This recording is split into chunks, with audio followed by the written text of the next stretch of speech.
Nous sommes lundi soir et j'ai réservé pour l'exposition LV Dream. Donc je me suis dit que ça pourrait être sympa de filmer tout ça et qu'en plus je puisse évidemment m'en servir pour une création, un dessin, une vue, un motif, je ne sais pas. Mais en tout cas que ça me donne de l'inspiration, que je me sers un peu de tout ce que je vois. Sachant que si vous n'êtes pas au courant, c'est une exposition qui regroupe toutes les collaborations que la maison Louis Vuitton a eues durant ses 160 années, il me semble. Donc voilà, on va voir ça ensemble.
Aujourd'hui, il est 20 h, nous sommes mardi soir et il y a quelques jours j'ai été voir l'exposition LV Dream. C'est une exposition qui regroupe en fait toutes les collaborations qu'a fait Louis Vuitton durant 160 années. L'exposition est assez courte mais franchement c'est sympa. Il y a aussi une partie chocolaterie où on peut aussi boire un chocolat avec une pâtisserie, etc.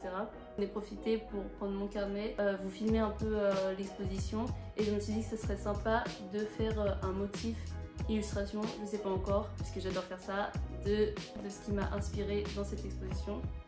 Et pour ça, j'ai pris mon carnet et j'en ai profité pour un peu dessiner tout ce qui m'interpellait. Donc quand je dis interpellait, c'est dès que je voyais un truc qui m'intéressait, qui m'inspirait, que je trouvais intéressant à travailler ou que ça me parlait, je les griffonnais rapidement dans mon carnet. C'est pour ça que quand je vous dis rapidement, je pense que moi qui peux comprendre ce que j'ai dessiné, mais ça sert à ça les carnets de croquis. Et donc je vais vous parler un peu de ce que j'ai vu et de ce qui m'a inspiré pour cette future illustration motif, je ne sais pas encore.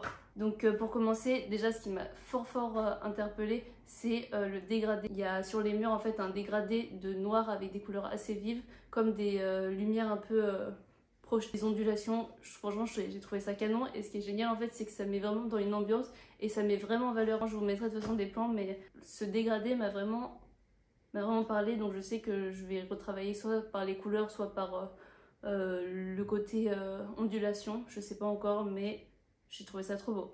Ensuite, ce que j'ai adoré évidemment, c'est les clous, le doré, les chaînes, les cadenas, etc. C'est des trucs à chaque fois qui me parlent. Forcément là il y en a beaucoup parce que c'est des mâles, donc il y a beaucoup de clous du côté laiton doré comme ça, j'ai trouvé ça trop cool. Ensuite, je sais qu'au tout début aussi de l'exposition, il y avait une robe qui était suspendue, où en fait il y avait des visages en statue un peu mais symétrie. Ensuite un peu plus tard dans l'exposition, enfin un peu plus loin dans l'exposition, il y a une salle avec tous les sacs des collaborations qui ont été faites.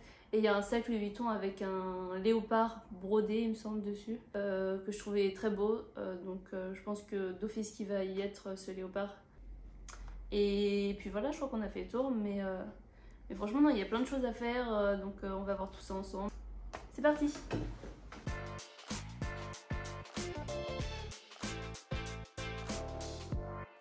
Donc, pour commencer, je vais déjà me rappeler un peu l'exposition du fameux tigre que j'ai aimé. C'était ça. C'est pas mal, hein? Vraiment, ce dégradé là, c'est canon. Je suis en train de me dire pourquoi pas utiliser directement la photo.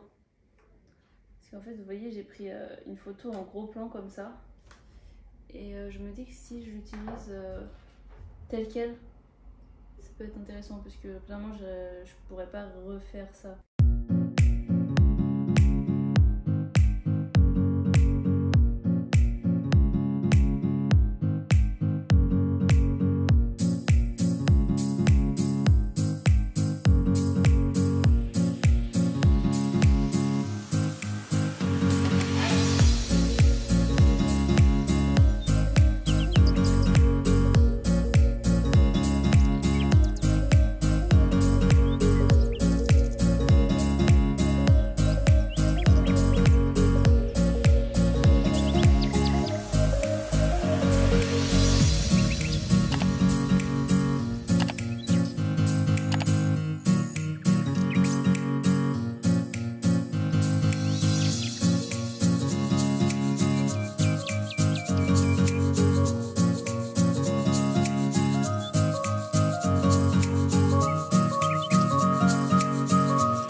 C'était pas simple, mine de rien. Je trouve que j'ai un peu galéré à trouver les bons ajustements. Ce qui est très difficile dans un motif, c'est que déjà que la répétition elle se voit pas trop, parce que quand ça fait vraiment des carrés comme ça, j'aime pas du tout. Et en fait, vu que j'ai aimé la photographie du dégradé, que je voulais vraiment l'intégrer dans mon motif, ça marchait pas en fait parce que ça faisait vraiment le rectangle qui se répétait et je trouvais ça très laid. Donc j'ai décidé de, pour mon motif, le retirer, mais de le garder pour l'illustration. Du coup j'ai fait deux versions, une version seulement illustration et une version motif. Je crois que j'ai une préf pour l'illustration du coup, mais je suis quand même contente du motif. Donc je sais pas trop, dites-moi vous ce que vous avez préféré entre l'illustration ou le motif. Je vais quand même vous remontrer tout ça. Donc pour le motif j'ai fait une version avec un fond clair, une version plus colorée. Donc là en fait j'ai mis le rectangle dont je vous parle et en fait ça se voit là. Il y a les lignes qui se répètent. Mais bon là encore je trouve que ça se fond plutôt bien. Mais c'est pas mon préféré. Et une version foncée. Donc là où pareil j'ai enlevé le rectangle. Et du coup là c'est la version illustration que j'ai beaucoup aimé. C'est ce que j'ai publié pour mon challenge de février. Si vous me suivez pas sur Insta, c'est Mode Drawing et je me suis lancé un petit défi de faire une illustration par jour pendant le mois de février, donc 28 illustrations en tout. Voilà, c'est celle que j'ai postée pour le jour 3 il me semble et je suis trop contente. Si vous avez des idées de prochaines vidéos que vous aimeriez voir, peut-être des tutos, je me suis dit que ça pourrait être pas mal. Je sais qu'il y a une personne qui m'a contactée pour me demander comment j'avais réalisé un de mes motifs, si je pouvais lui expliquer en détail techniquement sur Procreate et Photoshop comment je gère un peu la répétition, le dessin, les outils que j'utilise. Je pense que je ferai une vidéo beaucoup plus technique où je montre pas à pas comment je réalise un motif, ça peut être aussi intéressant. Voilà, je vous laisse. Je vous souhaite à toutes et à tous une bonne journée et on se retrouve pour une prochaine vidéo.